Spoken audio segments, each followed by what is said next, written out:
Hello guys, രാവിലെ മുതൽ വൈകിട്ട് വരെ പനി പിടിച്ച് കൊഞ്ചുപോലെ ചുരുണ്ട് കിടന്നിരുന്ന ഞാൻ അമ്പലത്തിൽ പോയാലോ എന്നൊരൊറ്റ ചോദ്യത്തിൽ ഉയർത്തെഴുന്നേറ്റ കഥയാണിന്ന്. ഇന്ന് ഞങ്ങൾ പോകുന്നതെന്ന് വെച്ചാൽ 2 ദിവസം മുന്നേ പോയ അതേ മുഖത്തല ക്ഷേത്രത്തിലേക്ക് തന്നെയാണ്.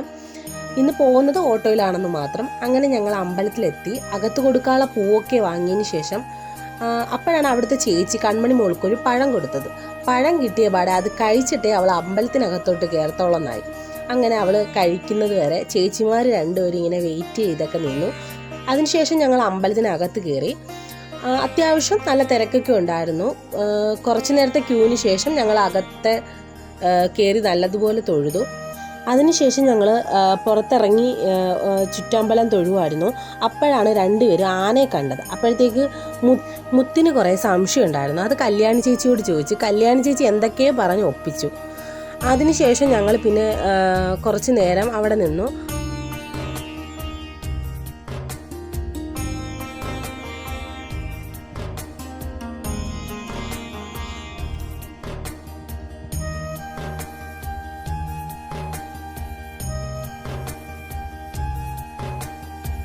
അങ്ങനെ അതിനുശേഷം ഞങ്ങൾ തൊഴുത് പിന്നെ ഞങ്ങൾ അടുത്ത പോയതെന്ന് വെച്ച് കഴിഞ്ഞാൽ ചുറ്റും തൊഴാനായിട്ട് പോയി.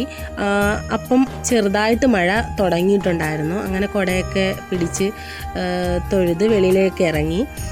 ഇനി നമ്മൾ പോകുന്നതെന്ന് വെച്ച് കഴിഞ്ഞാൽ ഇവർക്ക് എന്തെങ്കിലും വാങ്ങിക്കൊടുക്കണം. അതിനിങ്ങനെ ഓരോരുത്തർ പറയുകയാണ്. എൻ്റെ അടുത്ത് ഞാൻ ചോദിച്ചു നമ്മളിനി എവിടേക്കാണ് പോകുന്നതെന്ന് വെച്ചപ്പം അവൾ പറഞ്ഞു നമ്മളിനി പാപ്പം തിന്നാൻ പോവുകയാണെന്നാണ് പറഞ്ഞത്. അങ്ങനെ ഞങ്ങൾ കടയിൽ ചെന്ന് ഫുഡ് കഴിക്കാനുള്ളതൊക്കെ പറഞ്ഞ് അങ്ങനെ ഞാൻ മുത്തിനോട് ചോദിച്ചപ്പോൾ മുത്ത് പറഞ്ഞ് മുത്തിന് കോളിഫ്ലവർ ഫ്രൈ മതിയെന്ന്. അങ്ങനെ കൺമണി മോളോട് ചോദിച്ചപ്പോൾ അവൾക്ക് പ്രത്യേകിച്ചൊന്നുമില്ല, ഏത് തന്നാലും കുഴപ്പമില്ല എന്നുള്ള മറുപടിയായിരുന്നു. അങ്ങനെ ആദ്യമേ ഞങ്ങൾ മുളക് ബജി ഓർഡർ ചെയ്ത് അതൊക്കെ കഴിച്ചു. മുത്ത് അത് കഴിച്ചില്ല, മുത്തിന് വേണ്ടെന്ന് പറഞ്ഞു. മറ്റേത് ഫ്രൈ ചെയ്ത് പിന്നെ കൊണ്ടുവന്ന്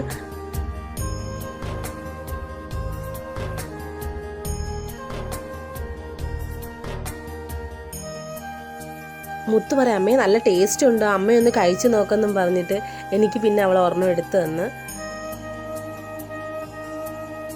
പിന്നെ ഒരു സോഡ ലൈം ഓർഡർ ചെയ്ത് അത് അവൾ കുടിച്ചിട്ട് ഞങ്ങൾ പിന്നെ ഇറങ്ങിയെന്ന് വെച്ചാൽ സേമിയ പായസം കുടിക്കാനായിട്ടാണ് പോയത്.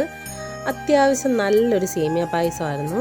നല്ല ചൂടോടുകൂടി സേമിയ പായസം കുടിച്ച് അതിന് ശേഷം പിന്നെ കുറച്ച് പർച്ചേസ്, കൺമണിക്കൊരു കിച്ചൺ സെറ്റ് വേണമെന്ന് പറഞ്ഞു. അങ്ങനെ അതിനായിട്ടുള്ള പർച്ചേസിന് പോയി. അപ്പോഴാണ് ഇപ്പുറത്തെ കടയിൽ കണ്ണാടി ദാണ്ട നിൽക്കുന്ന കണ്ണാടിയിട്ട് വേറൊരാൾ വില പേശി 100 രൂപയുടെ കണ്ണാടി 50 രൂപയ്ക്ക് വാങ്ങി. പിന്നീട് ഇങ്ങനെ വഴിയോരത്തോരോ കാഴ്ചകളൊക്കെ കണ്ട് ഞങ്ങൾ ഇങ്ങനെ പോവുമായിരുന്നു. അങ്ങനെ മുത്തിന് ടോയ്സ് വാങ്ങേണ്ട ടൈം ആയപ്പോഴത്തേക്ക് അവൾക്ക് ഇഷ്ടപ്പെട്ട ഒരു സാധനം എടുത്ത്. പിന്നെ വാങ്ങിയത് കല്യാണിക്കായിരുന്നു. കൺമണിക്ക് കിച്ചൺ സെറ്റ് വാങ്ങിച്ച്. അത് പക്ഷേ കൺമണി തന്നെ അവളുടേതാണെന്ന് പറഞ്ഞ് എടുത്ത്. അപ്പോൾ കല്യാണി പറയുകയാണ് ഇത് എനിക്ക് വാങ്ങിയതാണ്, കൺമണിക്കല്ല എന്ന് പറയുവാണ്. അതിന് ശേഷം ഞങ്ങൾ പിന്നെ ഓട്ടോ വിളിച്ചിട്ട് തിരിച്ച് വീട്ടിലേക്ക് വരാനുള്ള വരവായിരുന്നു.